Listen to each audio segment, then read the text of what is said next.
আসসালামু আলাইকুম সবাইকে, আশা করি সবাই ভালো আছেন। বাংলাদেশের নাম্বার ওয়ান কে হবেন? Number one goalkeeper. বেসিক্যালি গোলকিপারদের তো জার্সি নাম্বার ওয়ান থাকে, সো ওইভাবে মিন করে বলতে চাইছিলাম যে নাম্বার ওয়ান কে হবেন বাংলাদেশের ন্যাশনাল টিমের।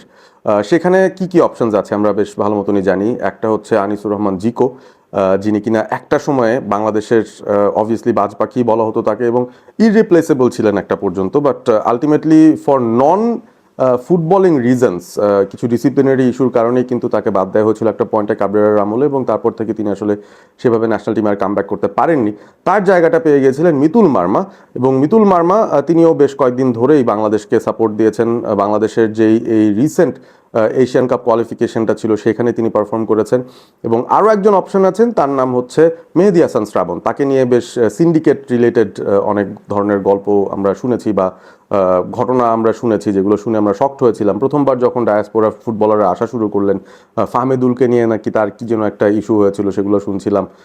আরও বেশ কিছু সিচুয়েশনের জন্য তাকে অনেকেই ট্রোল করতেন, but Mehedi Hasan Shrabon I think is a very very, আমি কি বলবো, আ ভেরি স্ট্রং পার্সোনালিটি, যে কারণে তিনি আসলে ওই ব্যাপারগুলোকে পাশ কাটিয়ে ফুটবল খেলেই বা গোলকিপিং পজিশনটাতেই ভালো পারফর্ম করে এখন কিন্তু একটা ভালো জায়গায় আছেন। ইনফ্যাক্ট তাকে অনেকেই খুব ভালো গোলকিপার হিসেবে এখন কনসিডার করছেন, probably because of his height. আমরা যদি হাইট প্রোফাইলের কথা চিন্তা করি, among Ziko, Mitul Marma and Mehedi Hasan শ্রাবণ, মেহেদী হাসান শ্রাবণ সবচেয়ে টল, তারপরে আছেন আনিসুর রহমান জিকো, এবং তারপরে আছেন Mitul Marma. He is the shortest among the three, যদি আমরা সেভাবে চিন্তা করে দেখি। বাট রিসেন্টলি মিতুল মার্মা এবং শ্রাবণই খেলছিলেন, জিকো মাঝখানে অনেকদিন ধরে সুযোগ পাচ্ছেন না।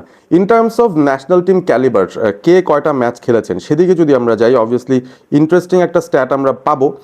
বয়সের হিসাবটা আসলে দেখা লাগবে যে কে কত বেশি দিন ধরে খেলেছেন এবং তাদের ম্যাচুরিটি লেভেলটা কেমন, সেটাও একটা অ্যাসেস করার বিষয় রয়েছে। So let's talk about that.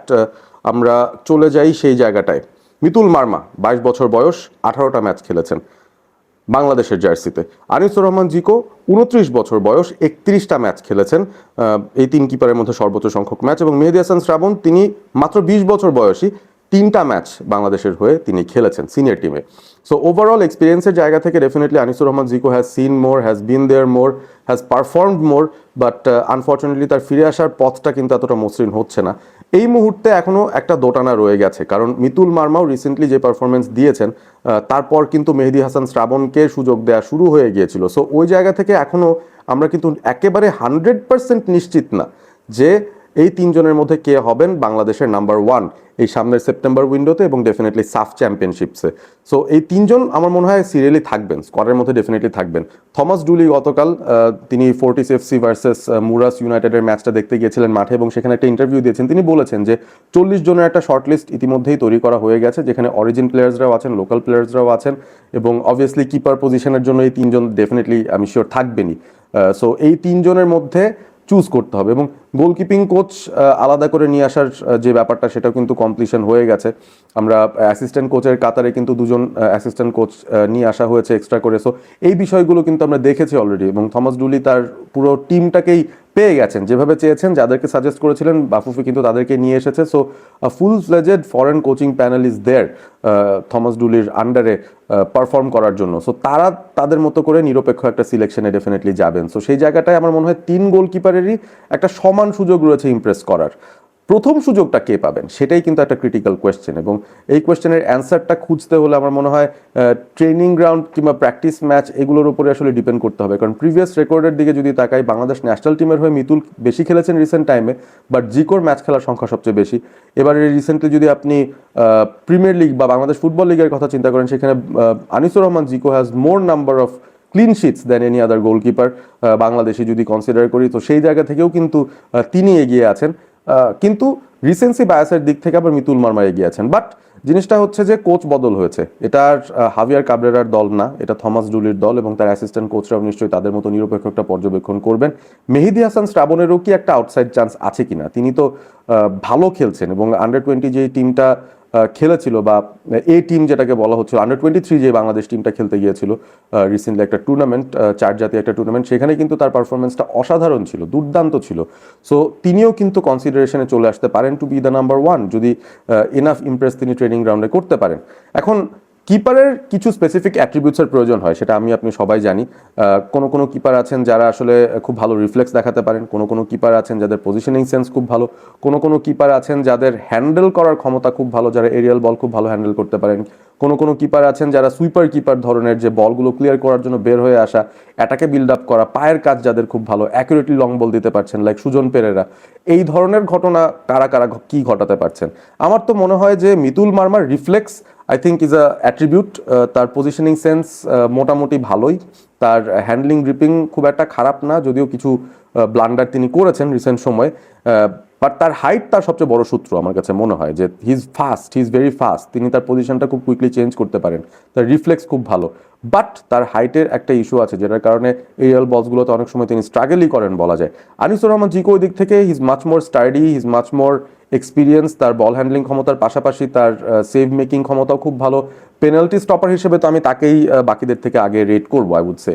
So জিকোর অনেক কিছুই ভালো আছে, যেটা আসলে বাংলাদেশের হয়তো প্রয়োজন হতে পারে গোলকিপিং পজিশনটা, এবং কমান্ড করার যে বিষয়টা, আপনার ডিফেন্সিভ লাইনটাকে আপনি কিভাবে গোছাচ্ছেন, একজন গোলকিপার হিসেবে কিন্তু সেই ইনস্ট্রাকশনগুলো কনস্ট্যান্টলি দিতে থাকতে হয়। সো ওটা একটা এক্সপিরিয়েন্সের সঙ্গে আসবে, এবং জিকো যেহেতু বেশি সংখ্যক ম্যাচও খেলেছেন, এই টিমটাকে তিনি চেনেন জানেন, সামনে থাকবেন তপু বর্মন, তারেক কাজিরা, তাদেরকে নিশ্চয়ই তিনি আরও বেটার চেনেন। সো ওই জায়গা থেকেও কিন্তু একটা ওভারঅল কন্ট্রোল নিয়ে আসার যে ব্যাপারটা ডিফেন্সিভ সেট আপটাকে, সেই জায়গার মধ্যে আমার জিকোকেই মনে হয় একটু এগিয়ে রাখা দরকার বা উচিত, এটা আমার পার্সোনাল ওপিনিয়ন বলে। Mehedi Hasan Shrabon has the height factor, এবং তার বল হ্যান্ডলিং ক্ষমতাও ভালো, তার রিফ্লেক্সও ভালো। He has a bright future, আমি বলবো যে he can easily be anyone's number 2। Mitul যদি স্টার্ট করেন he should be number 2, Anisur Rahman Zico যদি স্টার্ট করেন he should be the number 2 at the moment. তার বয়স মাত্র 20, সামনে অনেক দিন পড়ে আছে, he can really take up that mantle later on. শেষে আমি একটা কথা বলতে চাই, তিনজনের মধ্যে কে, বাই দ্য ওয়ে আপনারা কমেন্ট করে জানিয়ে দেবেন যে এই তিনজনের মধ্যে কাকে আপনারা চুজ করতে চান, বা কাকে আপনারা চান যে এবারের সাফ চ্যাম্পিয়নশিপ কিংবা আগে সেপ্টেম্বরে নাম্বার 1 হোক সেটা। বাট লাস্ট যে কথাটা বলে শেষ করতে চাই সেটা হচ্ছে যে সাইফ কেরাওয়ালাকে নিয়ে অনেক কথা হচ্ছে। সাইফ কেরাওয়ালা ইজ 29 ইয়ার্স ওল্ড, তাকে নিয়ে অনেক কথা হচ্ছে। তিনি ইউএসের নাগরিক, এবং ইউএসএতেই তার ফুটবল খেলেছেন, যদিও একেবারে ফুল ফ্লেজের প্রফেশনাল ফুটবলার হওয়ার পাশাপাশি তিনি কিন্তু তার পড়াশোনাতেও খুব বেশি মনোযোগ দিয়েছেন, তিনি একজন ইঞ্জিনিয়ার। সো ওভারঅল তাকে নিয়ে অনেক কথাবার্তা হচ্ছে, তিনি সম্মতি দিয়েছেন বা তিনি চেয়েছেন বাংলাদেশে এসে ট্রায়াল দিতে। এখন তাকে ডাকা হবে কিনা, থমাস ডুলির সেই 40 জনের শর্ট লিস্টে তিনি আছেন কিনা আমি ঠিক শিওর না। বাট সাইফ কেরাওয়ালা বেসিক্যালি একজন দানব। যদি হাইট প্রোফাইলের কথা বলি, is as tall as Shrabon or maybe taller, he stronger, এবং যেই কন্ডিশনে তিনি বড় হয়েছেন, যেই সিচুয়েশনে তার ফিজিকটা বিল্ড আপ করেছেন, যেই ধরনের ফুটবল এনভায়রনমেন্টে তিনি ফুটবল খেলেছেন, ইয়েস অবভিয়াসলি একদম প্রফেশনাল ফুটবলারের যেই অ্যাট্রিবিউট থাকা লাগবে, অত কিছু তার মধ্যে স্কিল সেট কি সেটা যথেষ্ট পরিমাণ ফুটেজ দেখার উপায় আমাদের নেই।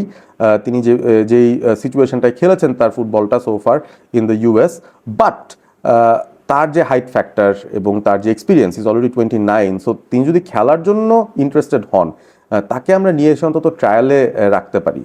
বাফুফে হয়তো এই ব্যাপারটা কনসিডার করতে পারেন। সো লেটস সি সাইফ কেরাওয়ালাকে ডাকা হয় কিনা to compete with Mitul Marma, Anisur Rahman Zico and Mehedi Hasan Shrabon. আপনারা কমেন্ট করে জানিয়ে দিন আসলে এই ব্যাপারটা ঘটতে পারে কিনা সেপ্টেম্বরে, বা যদি সাইফ কেরাওয়ালা নাই আসেন, যদি তিনজনের মধ্যে চুজ করতে হয়, who should be the one, Mitul Marma, Zico নাকি মেহেদী হাসান শ্রাবণ? ভালো থাকবেন সবাই, সাবস্ক্রাইব করবেন অল স্পোর্ট এবিপি।